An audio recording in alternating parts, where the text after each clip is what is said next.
Hello बच्चों, कैसे हैं आप सब। उम्मीद करता हूं आप सभी बच्चे अच्छे होंगे। मेरे प्यारे बच्चों, कल की क्लास में मैंने आपको बताया था प्रोकैरियोटिक सेल के बारे में। उम्मीद करता हूं आपको प्रोकैरियोटिक सेल समझ में आया भी होगा। आज का जो क्लास है इसमें मैं आपको बताऊंगा यूकैरियोटिक सेल क्या होता है। तो आप हेडिंग डालिए eukaryotic cell. Eukaryotic cell, eukaryotic cell,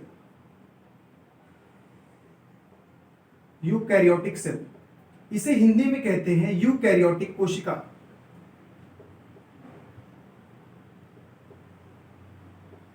eukaryotic कोशिका। मेरे प्यारे बच्चों, अगर यूकैरियोटिक शब्द को देखो तो इसे हम दो भाग में ब्रेक कर सकते हैं। यू प्लस कैरियोटिक में, यू प्लस कैरियोटिक में, यू प्लस कैरियोटिक में।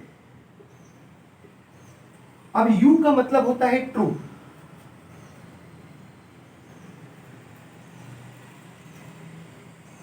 यू का मतलब है ट्रू। कैरियोटिक जो शब्द है बच्चे, वो कैरियोन से लिया गया है, जिसका मतलब होता है न्यूक्लियस। कल भी मैं आपको बताया था, सेम वही चीज है। कैरियोटिक किससे लिया गया है, किस शब्द से लिया गया है, कैरियोन से। कैरियोन से, इसका मतलब होता है न्यूक्लियस, जिसे हम नाभिक कहते हैं। ठीक है बच्चे, इतनी बात स्पष्ट हो गया। यूकैरियोटिक जो कोशिका होती है वो विकसित कोशिका होती है। तो मैं मेंशन कर दे रहा हूं, विकसित कोशिका।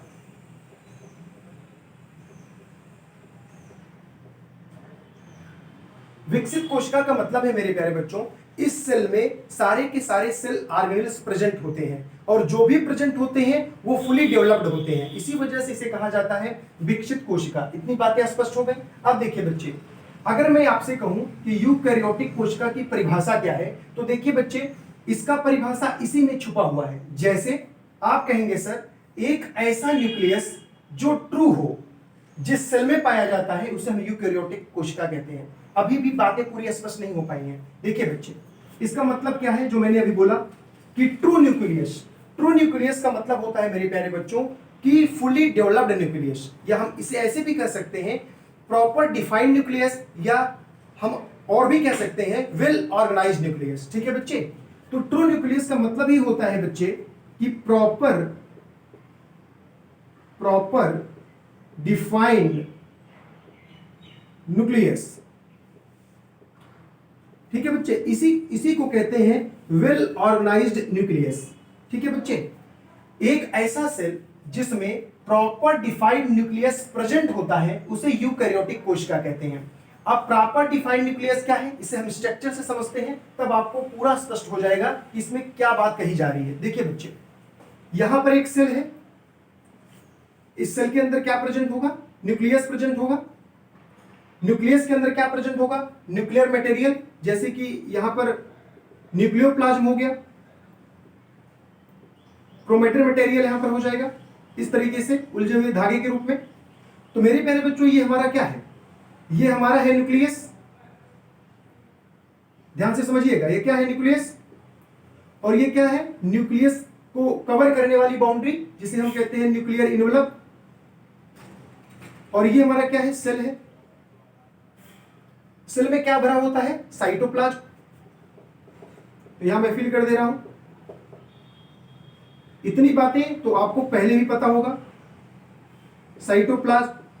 अब देखिए बच्चे, मैंने क्या कहा, यूकैरियोटिक जो कोशिका होती है उसमें जो न्यूक्लियस होता है वो प्रॉपर डिफाइंड न्यूक्लियस होता है। प्रॉपर डिफाइंड न्यूक्लियस का मतलब है बच्चे कि इसमें जो न्यूक्लियस प्रेजेंट होगा उसमें न्यूक्लियर इनवलप या न्यूक्लियर मेम्ब्रेन प्रेजेंट होगा। प्रोकैरियोटिक सेल में क्या था बच्चे, प्रोकैरियोटिक सेल में जो हमारा न्यूक्लियस था वो वेल ऑर्गेनाइज नहीं था। न्यूक्लियर मटेरियल प्रेजेंट तो था, लेकिन न्यूक्लियर मटेरियल को कवर्ड करने वाला न्यूक्लियर इनवलप प्रेजेंट नहीं था। इसी वजह से उसे अविकसित कोशिका कहा गया। लेकिन बच्चे इसमें क्या है, इसमें जो भी न्यूक्लियस प्रेजेंट है, न्यूक्लियस मटेरियल तो प्रेजेंट है ही है, साथ ही साथ इसको कवर्ड करने वाला जो डबल मेम्ब्रेन है, जिसे हम न्यूक्लियर इनवलप कहते हैं, यह भी प्रेजेंट है। ऐसी स्टेट में अगर देखा जाए, इस स्टेज में आकर जब आप इसे माइक्रोस्कोप लगाकर देखेंगे मेरे प्यारे बच्चों, तो ये न्यूक्लियस पूरा प्रोमिनेंट दिखेगा, आपको ये क्लियर हो पाएगा कि हाँ ये न्यूक्लियस है, क्योंकि इस न्यूक्लियस को शेप देने वाला जो न्यूक्लियर इन्वेलप है वो इसमें प्रेजेंट है। स्पष्ट हो गया बात कि प्रॉपर डिफाइंड न्यूक्लियस का मतलब क्या होता है। और देखिए बच्चे, जब मैं प्रोकैरियोटिक सेल पढ़ा रहा था तो उसमें मैंने आपको क्या बताया था कि न्यूक्लियर मटेरियल प्रेजेंट होता है, न्यूक्लियर की जो बाउंड्री होती है जिसे हम न्यूक्लियर मेम्ब्रेन कहते हैं वो नहीं प्रेजेंट होता है। ऐसी कंडीशन में मेरे प्यारे बच्चों आप देखे होंगे, मैं वहां पर बताया होगा कि न्यूक्लियर जो मटेरियल है वो साइटोप्लाज्म में बिखरा है, क्योंकि स्पष्ट ही नहीं हो पा रहा है कि न्यूक्लियस है कहां। तो ऐसे कंडीशन में प्रोकैरियोटिक सेल में न्यूक्लियर मटेरियल साइटोप्लाज्म में बिखरा होता है। लेकिन बच्चे यूकैरियोटिक कोशिका में ऐसा बिल्कुल नहीं है। क्यों नहीं है ऐसा? क्योंकि बच्चे इस न्यूक्लियर मटेरियल को कवर करने वाला न्यूक्लियर इन्वेलप है। इसी वजह से ये जो हमारा न्यूक्लियर इन्वेलप प्रेजेंट है ये साइटोप्लाज्म को न्यूक्लियस से एकदम अलग कर दे रहा है। आप देखिए ये न्यूक्लियस मटेरियल, ये साइटोप्लाज्म है, ये देखिए जो आप देख पा रहे होंगे, और ये न्यूक्लियर मटेरियल है, इसको देखिए सेपरेट कर दे रहा है। ये वाली बाउंड्री क्या कर दे रही है बच्चे? सेपरेट कर दे रही है। इस वजह से हम ये कहेंगे कि जो न्यूक्लियर मटेरियल है इसमें ये अलग है और साइटोप्लाज्म एकदम सेपरेट है, अलग है। ठीक है बच्चे, इसी वजह से कहा जाता है विकसित कोशिका। इतनी बातें स्पष्ट हो गई। अब आप कहेंगे सर क्या यूकैरियोटिक कोशिका को हम आंखों से देख सकते हैं? मेरे प्यारे बच्चों, यूकैरियोटिक कोशिका जो होता है प्रोकैरियोटिक कोशिका से साइज में बड़ा होता है, लेकिन इसका मतलब यह बिल्कुल नहीं है कि आप यूकैरियोटिक कोशिका को आंखों से देख सकते हो। नहीं बच्चे, नेक्ड आई से आप बिल्कुल नहीं देख सकते। इसे देखने के लिए आपको माइक्रोस्कोप का इस्तेमाल करना होगा। अगर साइज की बात करूं तो जो यूकैरियोटिक कोशिका होती है बच्चे, उसका जो साइज होता है, साइज जो होता है वो 5 to 100 माइक्रोमीटर का हो सकता है। अब आप सोच सकते हैं कि इसकी साइज कितना छोटा है। भले ही प्रोकैरियोटिक सेल से यह बड़ा है, लेकिन इसका भी साइज बहुत छोटा है, आप इसे नेकेड आई से नहीं देख सकते। ठीक है बच्चे, अगली बात देखिए बच्चे, यूकैरियोटिक कोशिका में जितने भी मेम्ब्रेन बाउंड ऑर्गेनेल्स हैं, चाहे वो डबल मेम्ब्रेन बाउंड हो, चाहे वो सिंगल मेम्ब्रेन बाउंड हो, चाहे ऐसा ऑर्गेनेल्स जिसके पास मेम्ब्रेन प्रेजेंट ना हो, वो भी तीनों के तीनों जो मेम्ब्रेन होते हैं वो सबके सब इस यूकैरियोटिक सेल में प्रेजेंट होते हैं। ठीक है बच्चे, जैसे अगर मैं डबल मेम्ब्रेन की बात करूं, double membrane bound organelles,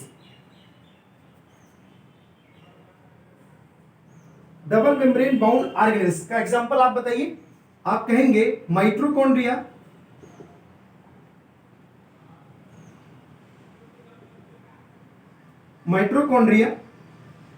nucleus, plastid. मैंने कल भी यही बताया था, आज भी मैं बता दे रहा हूं जिससे आपको रिवीजन भी हो जाए। देखिए बच्चे, डबल मेम्ब्रेन बाउंड ऑर्गेनेल्स कौन कौन होते हैं? Mitochondria, nucleus, plastid. मैंने आपको बताया था बच्चे, प्रोकैरियोटिक सेल में मेम्ब्रेन बाउंड ऑर्गेनेल्स नहीं पाए जाते, लेकिन यूकैरियोटिक कोशिका में ये सबके सब प्रेजेंट होते हैं। ध्यान दीजिएगा, चाहे वो माइटोकॉन्ड्रिया हो, चाहे वो न्यूक्लियस हो, चाहे वो प्लास्टिड हो, सबके सब क्या होते हैं बच्चे? प्रेजेंट होते हैं। तो ये बात स्पष्ट हो गया कि यूकैरियोटिक सेल में double membrane bound organelles present होते हैं। सिंगल अगर मेम्ब्रेन बाउंड ऑर्गेनेल्स की बात करूं तो देखिए सिंगल, मैं रफ कर दे रहा हूं बच्चे क्योंकि यहां पर जगह नहीं है, मैं लिखूंगा तो आपको क्लियर दिखाई नहीं देगा, तो मैं रफ कर दे रहा हूं। देखिए बच्चे, डबल वाला तो हो गया, अब सिंगल वाला देखिए बच्चे। देखिए यहां मैं लिख दे रहा हूं सिंगल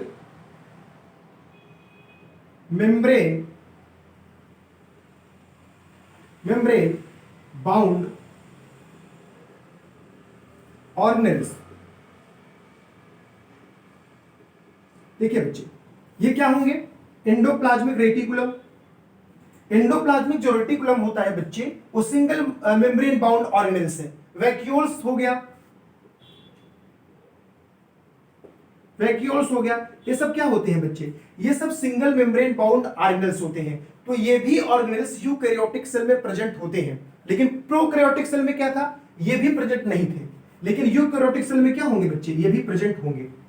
अब ऐसे भी सेल ऑर्गेनेल्स प्रेजेंट होंगे जिसके पास कोई मेम्ब्रेन नहीं है, जैसे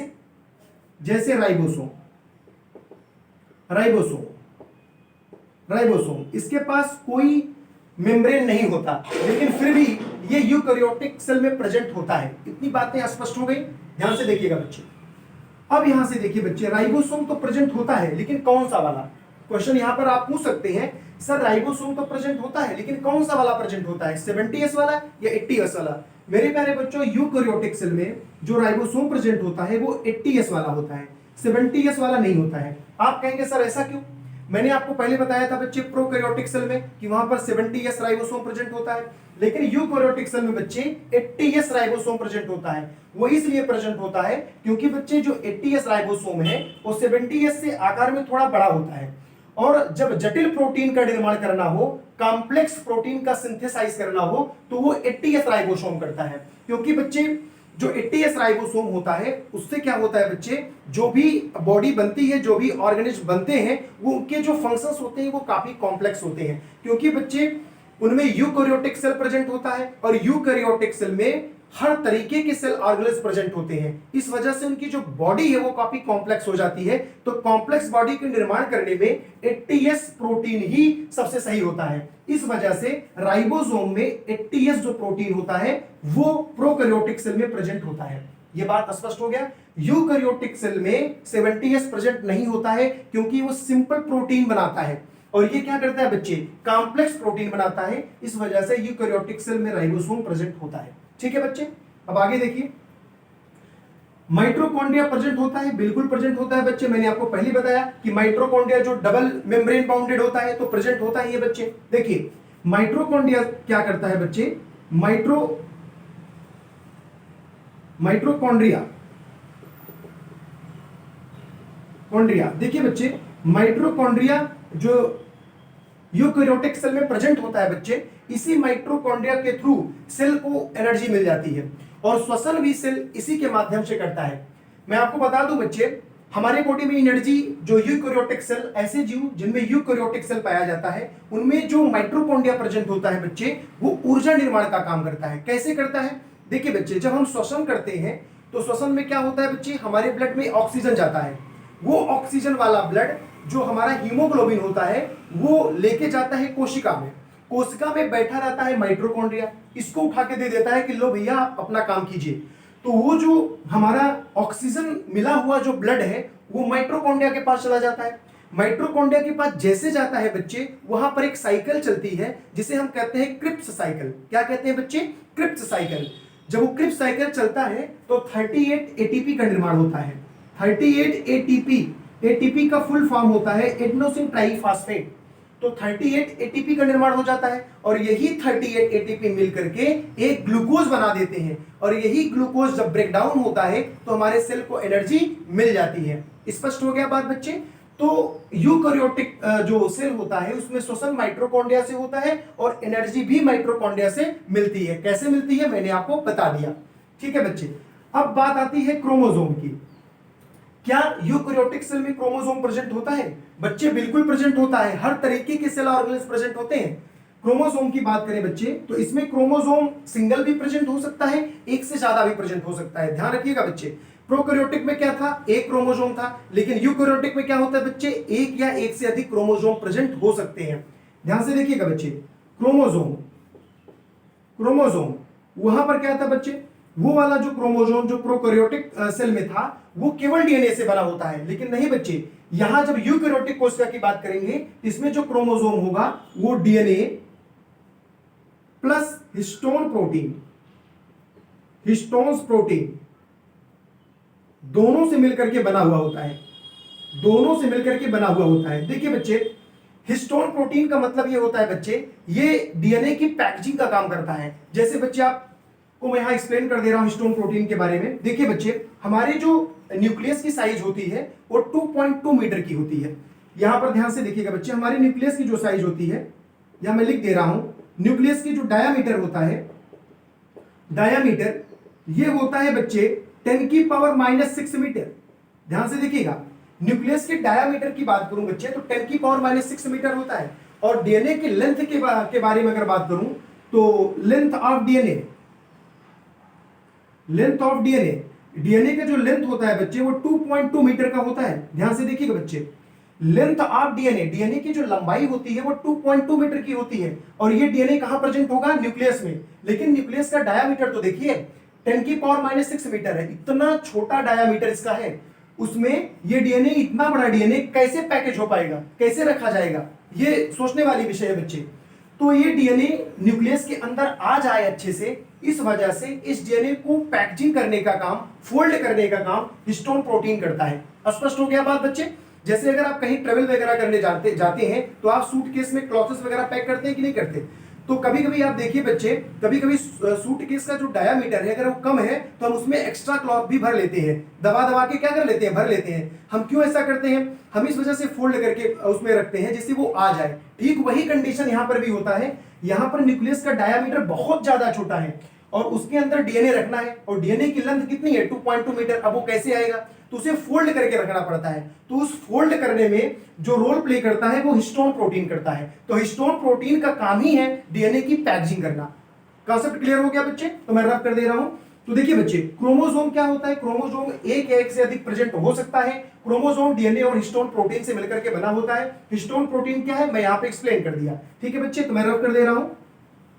देखिए बच्चे, अगली बात यहां पर देखिए बच्चे कि यहां पर जो मैं लिख दे रहा हूं, यहां पर अगर यूकैरियोटिक सेल के बारे में अगर मैं बात करूं मेरे प्यारे बच्चों, तो यूकैरियोटिक सेल में क्या रिप्रोडक्शन होता है? क्या रिप्रोडक्शन होता है? रिप्रोडक्शन होता है। रिप्रोडक्शन मेरे प्यारे बच्चों यहां दोनों रिप्रोडक्शन होता है। कौन कौन सा? एसेक्सुअल भी होता है और सेक्सुअल भी होता है। ठीक है बच्चे, एक सेक्सुअल क्या होता है मैंने आपको पहले ही बता दिया था। सेक्सुअल का मतलब होता है मेरे प्यारे बच्चों, इसमें जो है क्या होता है, सेक्स सेल इन्वॉल्व होता है। इसमें मेल और फीमेल गैमेट आपस में मिलकर के एक न्यू ऑर्गेनिज्म पैदा करते हैं जिसे सेक्सुअल रिप्रोडक्शन कहा जाता है। तो दोनों टाइप का रिप्रोडक्शन जो है यूकैरियोटिक सेल में होता है। ठीक है बच्चे, अब बात यहां पर आती है कि सर सेल डिवीजन इसमें होता है? बिल्कुल होता है सर सेल डिवीजन इसमें। देखिए बच्चे, सेल डिवीजन के बारे में बात करूं अगर, सेल डिवीजन, तो देखिए बच्चे यहां पर जो सेल डिवीजन होता है वो कैसे होता है? तो सेल डिवीजन होता है मिटोसिस और मियोसिस के थ्रू। मियोसिस के थ्रू जिसे हम कहते हैं समसूत्री विभाजन और अर्धसूत्री विभाजन। देखिए बच्चे, सेल डिवीजन तो इसमें होता है, लेकिन बच्चे अगर प्रोकैरियोटिक के कंपैरिजन में देखें तो यहां पर सेल डिवीजन काफी स्लो होता है। क्यों होता है स्लो? क्योंकि मेरे प्यारे बच्चों ये जो यूकैरियोटिक जो कोशिका होती है, सेल होता है, ये काफी कॉम्प्लेक्स सेल होता है। इसके अंदर बहुत सारे सिस्टम पाए जाते हैं, बहुत सारे सिस्टम वर्क करते हैं। इस वजह से ये काफी पेचीदा सेल होता है। इस वजह से इसमें जो सेल डिवीजन होता है वो काफी स्लो होता है। लेकिन प्रोकैरियोटिक में क्या था बच्चे? प्रोकैरियोटिक जो सेल होते हैं उसमें सेल ऑर्गेनेल्स ज्यादा प्रेजेंट नहीं होते हैं। इस वजह से वहां पर जो सेल डिवीजन होता था बहुत फास्ट तरीके से होता था। लेकिन यहां पर सेल डिवीजन स्लो तरीके से होगा। कैसे होगा? मिटोसिस और मियोसिस के थ्रू, समसूत्री विभाजन और अर्धसूत्री विभाजन के थ्रू। स्पष्ट हो गया बात बच्चे? मैं इसे रफ कर दे रहा हूं। और देखिए बच्चे, यहां पर और क्या हो सकता है? इसमें मेरे प्यारे बच्चों जो सेंट्रोसोम और सेंट्रियोल होता है ये दोनों प्रेजेंट होता है। Centrosome, centrosome and centriole, centrioles, ये दोनों के दोनों जो ऑर्गेनेल्स हैं ये दो के दोनों प्रेजेंट होते हैं। लेकिन प्रोकैरियोटिक सेल में क्या होता है बच्चे? वहां पर प्रेजेंट नहीं होते हैं। तो यहां पर जो सेंट्रोसोम है, सेंट्रियोल है, वो दोनों के दोनों यहां पर क्या होते हैं? प्रेजेंट होते हैं। कुल मिलाकर लगभग सारे के सारे सेल ऑर्गेनेल्स यहां पर क्या होते हैं बच्चे? प्रेजेंट होते हैं। स्पष्ट हो गया बात? अब देखिए बच्चे, आप कहेंगे सर यूकैरियोटिक जो सेल है इसका कोई एग्जांपल आप बताइए। अगर मान लीजिए एग्जाम में लिखने को आ जाए कि यूकैरियोटिक सेल के कुछ एग्जांपल आप बताइए तो क्या हो सकता है? देखिए बच्चे, यूकैरियोटिक जो सेल होते हैं ये काफी एडवांस सेल हैं। अगर बैक्टीरिया को छोड़ दिया जाए, बैक्टीरिया हो गया, ब्लू ग्रीन एल्गी हो गया, या आर्किया जो बैक्टीरिया का एक प्रकार है उसको भी छोड़ दिया जाए, माइक्रो प्लाज्मा को छोड़ दिया जाए, तो बाकी जितने भी ऑर्गेनिज्म यहां पर प्रेजेंट है इस धरती पर, सब के बॉडी में जो यूकैरियोटिक सेल ही पाया जाता है। उनकी जो बॉडी का निर्माण होता है वो यूकैरियोटिक सेल से ही होता है। एग्जांपल के थ्रू देखिए बच्चे, जैसे plant cell, plant cell, animal cell, animal cell, fungi cell, fungi cell, और यहां तक कि जो ह्यूमन बीइंग की बॉडी होती है वो भी यूकैरियोटिक सेल से ही मिलकर के बना हुआ होता है। तो मैं यहां पर वो ह्यूमन बॉडी एनिमल सेल में आ जाएगा।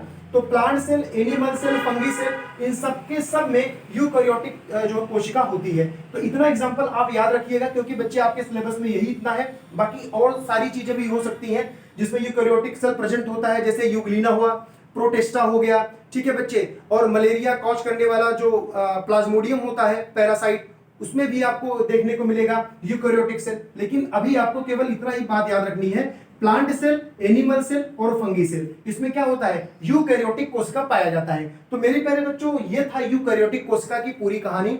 अब आपको स्पष्ट हो जाना चाहिए कि यूकैरियोटिक सेल क्या होता है, प्रोकैरियोटिक सेल क्या होता है। मुझे लगता है कि अब आपको कोई भी डाउट इसमें नहीं होना चाहिए। मेरे प्यारे बच्चों, अगर फिर भी अगर आपको डाउट लगता है, चाहे प्रोकैरियोटिक सेल में या यूकैरियोटिक सेल में, तो आप हमारे कमेंट बॉक्स में जाकर के आप अपने प्रॉब्लम्स को वहां पर लिख सकते हैं। जो भी प्रॉब्लम होगा मैं उसे हैंडल करने का पूरा प्रयास करूंगा। तो मेरे प्यारे बच्चों, इस उम्मीद के साथ मैं आज इस क्लास का एंड कर रहा हूं कि आपको यूकैरियोटिक जो सेल है वो पूरी तरीके से समझ में आ चुका है। नेक्स्ट क्लास में मैं आपको बताऊंगा कि प्रोकैरियोटिक और यूकैरियोटिक सेल के मध्य में अंतर क्या होता है, डिफरेंस क्या क्या होता है। ठीक है बच्चे, आज यही तक रखता हूं, नेक्स्ट क्लास में मिलता हूं इसके डिफरेंसेस के साथ। थैंक यू बेटा, टेक केयर।